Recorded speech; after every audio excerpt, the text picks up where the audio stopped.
আরে আমার বন্ধুরা, দেখ আমরা কোথায় চলে এসেছি। দেখ দেখ চারিদিকে দেখ, দেখ কোথায় চলে এসেছি। তোরা তো বসে থাকবি বাড়িতে আর টাকা কামাবি আর টাকা জমাবি, আর আমরা দেখ কোথায় চলে এসেছি। লাইফটাকে এনজয় কর, খালি টাকা জমালে হবে, লাইফটাকে এনজয় কর। আমরা এখন চলে এসেছি শিলাবতী নদীর একদম ধারে, আর ওই দেখো কি সুন্দর পানকৌড়িগুলো চলছে, খুব দারুণ লাগছে। আর আমরা একদম নেমে এসেছি ঢাল দিয়ে, খানিকটা সিঁড়ি পেয়েছি আর খানিকটা মাটির মধ্যে দিয়ে পা দিয়ে নেমে এসেছি, উঁচু নিচু জায়গা, খাদের মতো। আর দেখো তোমাদের দেখাচ্ছি কি সুন্দর জায়গাটা। ওই দেখো ওখানে একটা ওয়াচ টাওয়ার আছে, ওখানে আমরা যাবো। আর নদীর ধারটা দেখো কি সুন্দর, এই জন্য এটাকে বলে Grand Canyon of West Bengal. আর শিলাবতী নদীতে এখন সেরকম জল নেই, আরও জল থাকে বর্ষাকালে, পুরো ভরে যায় নদী শুনেছি। ওয়েস্ট মেদিনীপুরের গনগনি গড়বেতাতে তো প্রাকৃতিক সৌন্দর্য দেখো খুব সুন্দর। এখানে আমরা খুবই এনজয় করছি, অনেকে মিলে এসেছি, আমরা 7 জন এসেছি। সব কিছু মিলিয়ে দারুণ লাগছে, দারুণ। আর এই শিলাবতী নদীর ধারটাকে দেখো কি সুন্দর, এটাকে বলা হয় grand Canyon of West Bengal. হ্যাঁ ওই জায়গাটা যাওয়া যায়, থাক আর কী হবে এখান থেকে।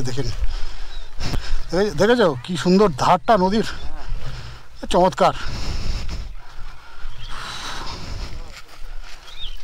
এই দেখো নদীর ধারগুলো এত চমৎকার না, খুব সুন্দর এখান থেকে ভিউটা লাগছে। আমি যখন 2018 সালে একা এসেছিলাম তখন ওই ওপরটা গেছিলাম, হ্যাঁ ওই ওপরটা গেছিলাম, তখন খুব সুন্দর, কি সুন্দর শেপ নিয়েছে দেখো, মনে হচ্ছে যেন বিদেশে চলে এসেছি। এই সিঁড়ি দিয়ে নেমেছে, এবার উঠতে হবে। চলো, হয়ে গেল আমাদের grand Canyon of West Bengal ঘোরা, মানে গনগনি ঘোরা। এবার বাড়ির দিকে যাব।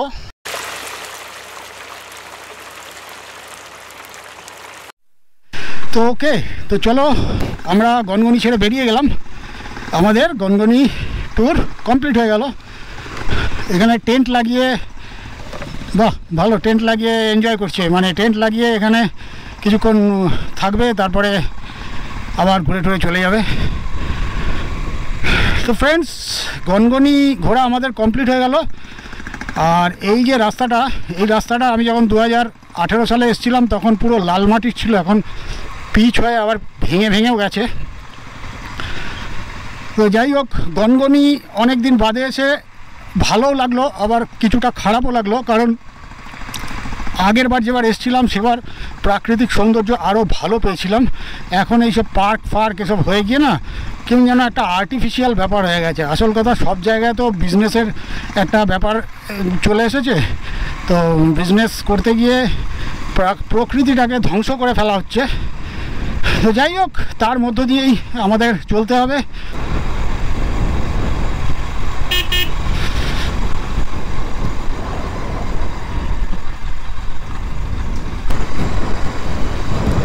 এখানটার সিনিক বিউটি দেখো,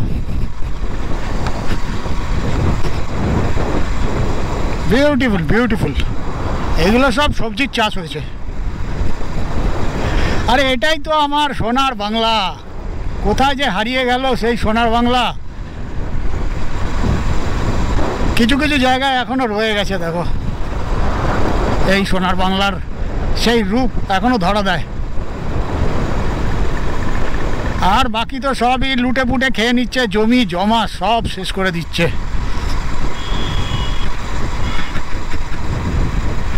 তোমরা কারা, ওরে বাপ রে বাপ, কি ধুলো উড়েছে রে ভাই, দেখো।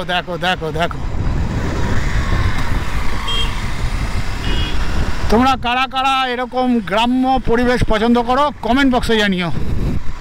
আমি তো গ্রাম্য পরিবেশ পছন্দ করি বেশি, শহরের থেকে আমার গ্রাম ভালো লাগে। তুমি কি কিনবে?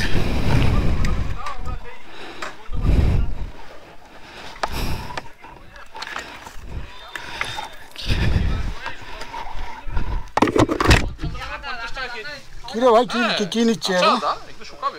কি এটা কি? আদা কত দিচ্ছে?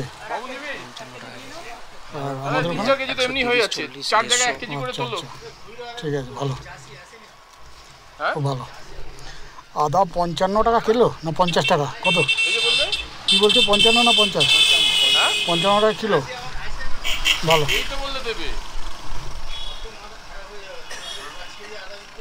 আরে আমরা তো লোকাল, আমরা কি তোমার বস্তা আদা দেবো? এখানে আদা কিনতে দাঁড়িয়ে গেছে। কি জায়গা? বোস্টম মোড়, বাঁধপাড়, ফুলবেড়িয়া, পশ্চিম মেদিনীপুর। এটা এখন পশ্চিম মেদিনীপুরে রয়েছি আমরা। আরে দাও, তুমি তো তাই দামি নিচ্ছি তো। এটা আদা কিনতে দাঁড়িয়ে গেছে অয়ন। চল, ও আদা দেবে না, এদের গ্রামের লোকেরা তো একটু কীরকম একটা হয় যেন।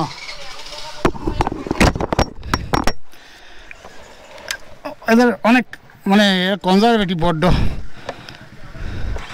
এদের কথাবার্তা বোঝা যায় না ঠিক মতো। প্লাস একটু আগে বললো যে আদা দেবে, কিন্তু এখন বলছে দেবে না। এদের কথাবার্তা কোনো ঠিক ঠিকানা নেই। যাই হোক, ওই আদা কিনতে দাঁড়িয়েছিল, আদা বিক্রি হচ্ছে ঢেলে, মানে বিক্রি হচ্ছে না, এরা মানে বাছাই করছে, পরে হাটে ফাটে নিয়ে যাবে। দিল না, বললো না বিক্রি করবো না। প্রথমে বললো দামটা 55 টাকা কিলো, তারপরে বললো না বিক্রি করবো না। আমাদের ওখানে 100-110 টাকা নাকি কিলো। যাই হোক, চলো যাওয়া যাক। এবার কামারপুকুরের দিকে যাচ্ছি। কামারপুকুর থেকে আমরা সোজা আরামবাগ হয়ে সোজা আমি বাড়ি যাবো। ওরা 3জন থাকবে আরামবাগে, অয়ন, শম্ভু আর বাবু। আমি দীপঙ্কর আর দীপঙ্করের দাদা চলে যাব বাড়ি। চলো, ভালোই লাগছে গ্রামের রাস্তায় অনেকদিন বাদে এরকমভাবে বাইক চালাতে। আরে এইটা কি গাছ? এগুলো কি সুন্দর, বিউটিফুল। দেখো চারিদিকে অপূর্ব, কি বলবো, খুব ভালো লাগছে। এগুলো তো সোনাঝুরি গাছ। এগুলো কি গাছ বুঝতে পারছি না। ইউক্যালিপটাস, রাইট, মনে হচ্ছে এগুলো ইউক্যালিপটাস গাছ। কাণ্ডগুলো সাদা সাদা। আর এই জায়গাটা দেখো কি সুন্দর, অপূর্ব সত্যি। রাস্তায় চলতে না কিছু এরকম ভিউ দেখতে পাই, তখনই ক্যামেরাটাকে অন রাখি আর ক্যাপচার করে নিই। এই যে এই নেচারগুলো খুব ভালো লাগে, এগুলো খুব ভালো লাগলো। ওই জায়গাটা, এই জায়গাটা দেখো অপূর্ব। ওদিকে খেতে জল দিচ্ছে না ওষুধ দিচ্ছে। আর এদিকে দেখো, নেমে গেলাম নিচ দিয়ে। এখান দিয়ে একটা খালের মতো চলে গেছে, নিচে ধান চাষ হয়েছে। আর চারিদিকে এদিকে সবজি চাষ, এদিকে সবজি চাষ। এই গনগনি থেকে ফেরার পথে এই প্রাকৃতিক সৌন্দর্যগুলো কম নয় বস, খুব ভালো প্রাকৃতিক সৌন্দর্য উপভোগ করতে আমরা যাচ্ছি। আর ওই যে দেখো কীরকম মাটির ঢিপি হয়ে আছে, এটা মনে হচ্ছে যেন একটা মন্দির। না, এটা একটা গাছের কাণ্ড, মাটি ফাটি দিয়ে একদম একাকার হয়ে রয়েছে। আর এটা হচ্ছে মানে কাণ্ড এটা গাছের। আর এই জায়গাটা দেখো পুরো সোনাঝুরি বাগান পুরো। মানে এগুলো ন্যাচারাল ওয়েতে হয়েছে না লাগিয়েছে বোঝা মুশকিল। কি সুন্দর, অপূর্ব। এই ধারে কাছে যদি আমার বাড়ি হতো তাহলে কত ভালো হতো। এসব জায়গায় এসে বসে থাকতাম মাঝে, খুব ভালো লাগছে। আর এদিক দিয়ে আরেকটা রাস্তা এসে মিট করেছে।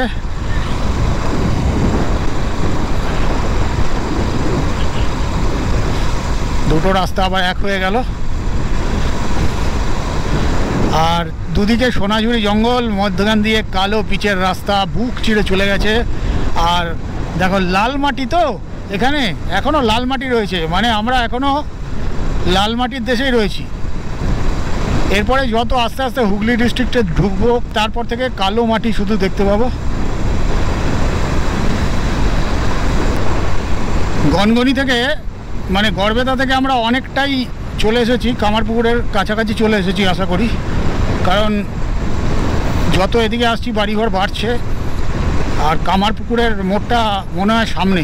আর এখানে কতগুলো বাস যাচ্ছে, মাঝে ধুলো উড়িয়ে যাচ্ছে পুরো। এই যে গড়বেতা তারকেশ্বর, মানে এই রোডটা গড়বেতা থেকে তারকেশ্বর গেছে। তো এখান থেকে 137 কিলোমিটার মতো রাস্তা আরামবাগ হয়ে।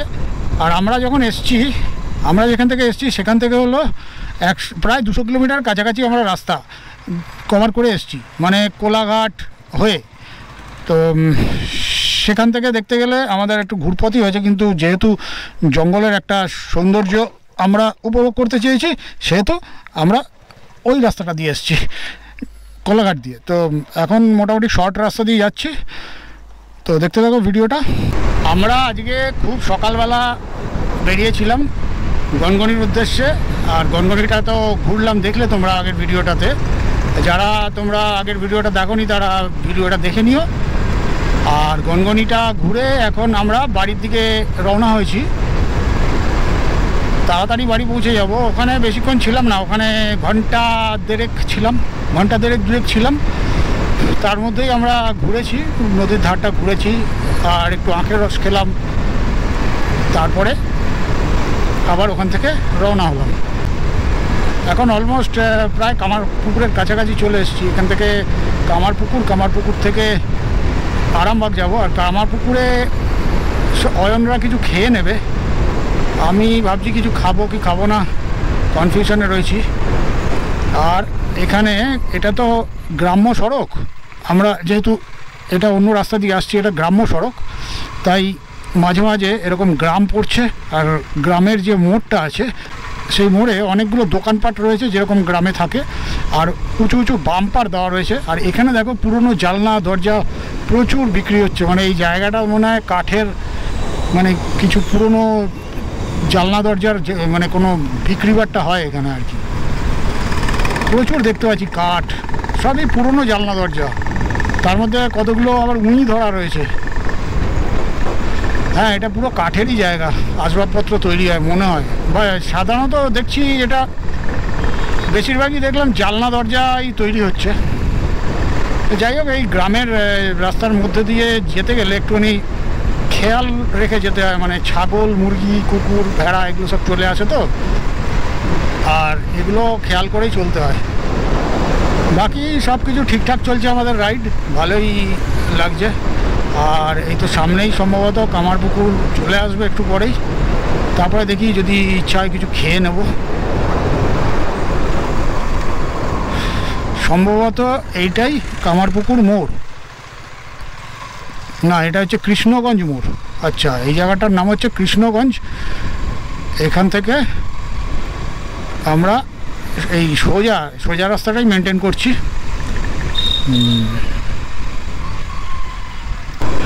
এখন ক্রস করছি পাণ্ডু গ্রাম। এটা সম্ভবত হুগলি ডিস্ট্রিক্টের মধ্যে আমরা ঢুকে পড়েছি। আর আমার বাইক মাইলেজ দিচ্ছে দেখো 47.8 কিলোমিটার পার লিটার। তাহলে খারাপ কি বলো, কখনো কখনো 53 হয়ে যাচ্ছে, দেখাচ্ছে 53। তো এটার তো একখানা সত্যতা তো আছে নিশ্চয়ই, নাহলে মিটারটা দিয়েছে কেন? যদিও এটা রিয়েল টাইম মাইলেজ দেখাচ্ছে না, এটা হচ্ছে পার কিলোমিটার হিসেবে মাইলেজ দেখাচ্ছে। তাহলে বলো, একটা 210 সিসির বাইক, একটা হাই রেভ পারফরমেন্স বাইক, তার মাইলেজ এত ভালো, তাহলে বলতে হবে ভাই।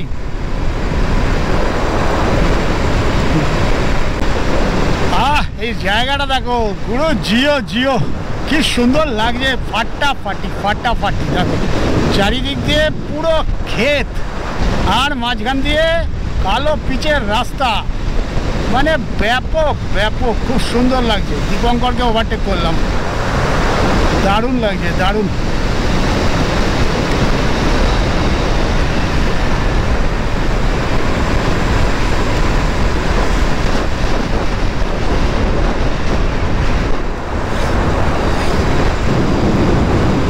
বিউটিফুল। ওখানে একটা হাই টেনশন তারের তলায় দাঁড়িয়েছিলাম, মানে কি বলবো, উপর থেকে চটচট করে আওয়াজ হচ্ছে, আর নিচে হ্যান্ডেলে মানে মেটাল বডিগুলোতে, মেটাল পার্টসে কারেন্ট মারছে।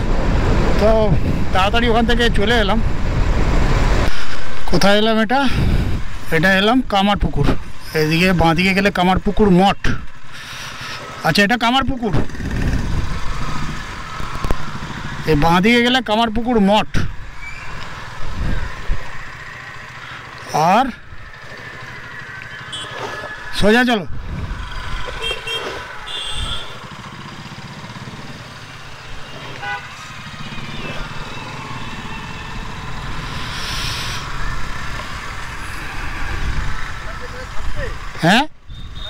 হ্যাঁ,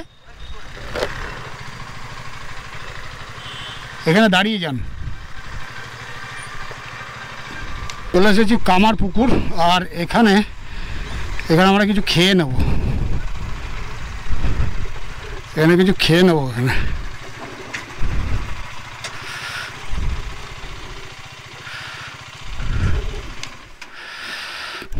চলো এই হোটেলটায় খাই, national Hindu hotel and restaurant. A few moments later. ব্যাপারটা হয়েছে কি, ওই হোটেলটায় তো ঢুকলাম, কিন্তু এত ভিড় হোটেলে, সব ড্রাইভার তারপরে লেবার এরা সব খাচ্ছে আর কি খাবার, দুপুরের ভাত টাত খাচ্ছে। তো জিজ্ঞেস করলাম, বললো অনেক দেরি হবে। আর যেহেতু অয়নরা ওখানে থাকবে সেহেতু আমি বললাম যে তোরা থাক, আমি বেরিয়ে যাই বরঞ্চ।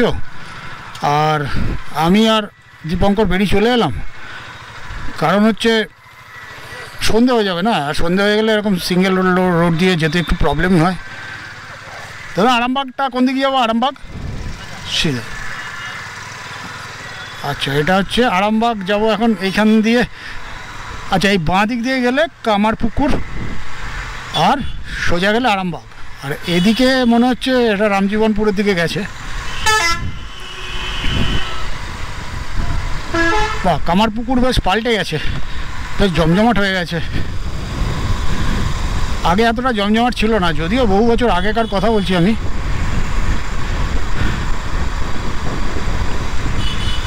আচ্ছা, এটা হলো সেই মোড়, যেই মোড় দিয়ে সোজা ওদিকে চলে গেলে জয়পুর জঙ্গল যেতে পারবে, জয়পুর জঙ্গল, বিষ্ণুপুর এসব। আর সোজা ওদিকে আমরা যাব আরামবাগের দিকে। এখন রেড সিগন্যাল হয়ে আছে, তাই দাঁড়িয়ে আছি। আর আমার পাশে দেখো খৈনি পেটাচ্ছে।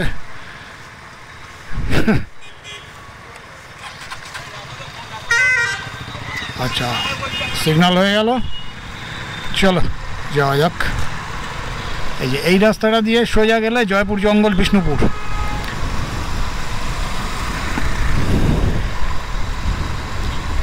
আর এটা দিয়ে আমরা আরামবাগের দিকে যাব। একটা নদী পেরোবো, সম্ভবত দ্বারকেশ্বর মনে হয়, দামোদর নয়, দ্বারকেশ্বর হবে নাকি, না ভুলে গেছি, মুন্ডেশ্বরী না দ্বারকেশ্বর, আমার মাথায় আসছে না, মনে আসছে না ঠিক। দেখি বোর্ডে কিছু লেখা আছে নাকি। নদীটার নাম সেরমভাবে তো কিছু দেখতে পাচ্ছি না। এটা সম্ভবত মুন্ডেশ্বরী হবে হয়তো। সেতুটার অবস্থা খুব একটা ভালো নয়, ভগ্ন দশা সেতুটার। আর নদীতে দেখো জল নেই একদম, দেখো জল নেই একদম, এ দেখো একদম জল নেই, একদম জল নেই।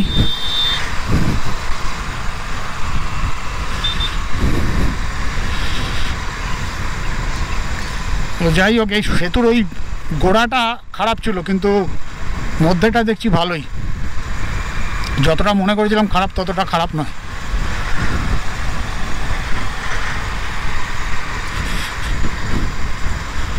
আর আমরা আরামবাগে ঢুকছি, এখন 4:46 বাজে, বিকেল 4:46, মানে 5টা। তো এই ধরো আর আধ ঘন্টার মধ্যে অন্ধকার নেমে আসবে পুরোপুরি।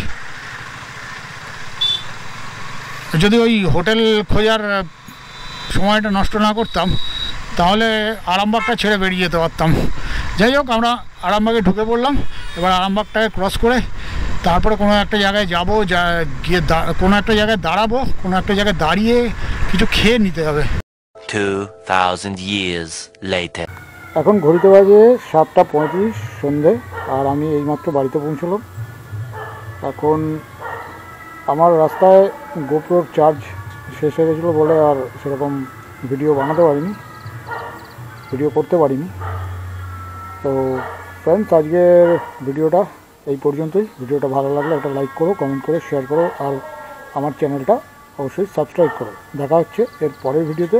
Stay tuned and good bye.